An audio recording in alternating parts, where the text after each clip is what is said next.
कुंभ मेला एक ऐसा नाम जो लाखों लोगों की आस्था की गूंज है। ये एक तीर्थ यात्रा है, एक उत्सव है, एक ऐसा नजारा जो और कहीं देखने को नहीं मिलता।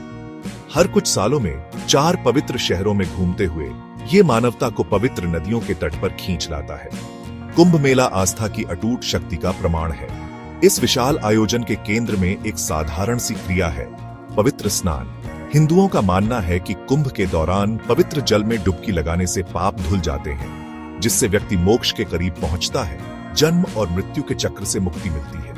पीढ़ियों से चली आ रही ये मान्यता कुंभ के आध्यात्मिक उत्साह को और भी बढ़ा देती है। 2025 एक खास साल था। महाकुंभ, जो हर 12 साल में सिर्फ एक बार होता है, प्रयागराज की शोभा बढ़ा रहा था। गंगा, यमुना और पौराणिक सरस्वती का संगम स्थल। लाखों करोड़ों लोग आध्यात्मिक शांति और नवीनीकरण की तलाश में इस संगम पर खींचे चले आए। चारों ओर प्रत्याशा का माहौल था। प्रार्थनाओं और भजनों से वातावरण गूंज रहा था। अनगिनत आत्माओं की सामूहिक आशाएं हवा में तैर रही थीं। 29 जनवरी 2025, मौनी अमावस्या। मौन चिंतन और पवित्र स्नान के लिए समर्पित दिन। भारी भीड़ संगम की ओर बढ़ रही थी। उस पवित्र संगम की ओर श्रद्धालुओं की संख्या इतनी ज्यादा थी कि संभालना मुश्किल हो रहा था। और तभी अचानक भगदड़ मच गई। नदी के पास एक बैरिकेड टूट गया। भारी भीड़ में दहशत फैल गई। लोग धक्के मार रहे थे, एक दूसरे को पीछे धकेल रहे थे, रौंद रहे थे। गिरने वालों की चीखें शोर शराबे में दब गईं। उम्मीदों से भरा दिन एक भयानक सपने में बदल गया। इसके बाद का दृश्य बहुत ही भयावह था। प्रयागराज में कम से कम 30 लोगों की जान चली। 60 से ज्यादा लोग घायल हुए, जिनमें से कई की हालत गंभीर थी। हरिद्वार से भी ऐसी ही एक घटना की खबर आई, जो एक और कुंभ मेला स्थल है, जहां 45 से ज्यादा लोगों की मौत हो गई और कई लोग घायल हो गए। पूरा देश शोक में डूब गया।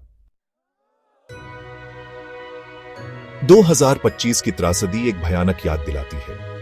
भारत ने अपनी प्रगति के बावजूद पहले भी ऐसी भयावह घटनाएं देखी हैं।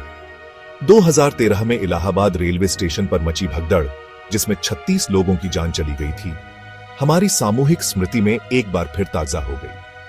हर घटना एक दर्दनाक सबक है। बड़े समारोहों के दौरान भीड़ प्रबंधन पर एक सवालिया निशान है। प्रधानमंत्री मोदी ने अपनी संवेदना व्यक्त की और पूरी जांच का वादा किया। राज्य सरकारों ने मुआवजे की पेशकश करने, जनता को आश्वस्त करने और विश्वास बहाल करने के लिए तुरंत कदम उठाए। लेकिन सवाल बने रहे, क्या सुरक्षा के पर्याप्त इंतजाम थे? क्या इसे रोका जा सकता था? आरोप प्रत्यारोप का दौर शुरू हो गया। अधिकारियों पर, अपर्याप्त बुनियादी ढांचे पर, आयोजन के विशाल पैमाने पर उंगलियां उठाई जाने लगी। सोशल मीडिया दुख, गुस्से और जवाबदेही की मांग के लिए एक मंच बन गया। इस त्रासदी ने एक महत्वपूर्ण बहस को फिर से जन्म दिया। हम आस्था और सुरक्षा में कैसे सामंजस्य बिठाएं? कुंभ मेला सदियों से आस्था का प्रतीक रहा है।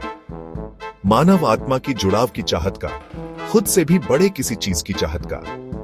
2025 की त्रासदी भले ही एक काला अध्याय हो, लेकिन इस भावना को कम नहीं कर सकती है। हां, हमें आत्मनिरीक्षण करना चाहिए। हमें सुरक्षा प्रोटोकॉल को मजबूत करना चाहिए, भीड़ प्रबंधन में सुधार करना चाहिए और अपनी गलतियों से सीखना चाहिए। जीवन की पवित्रता, प्रत्येक व्यक्ति की पवित्रता सर्वोपरि होनी चाहिए। लेकिन कुंभ आस्था और लचीलापन की अपनी विरासत के साथ अडिग रहेगा।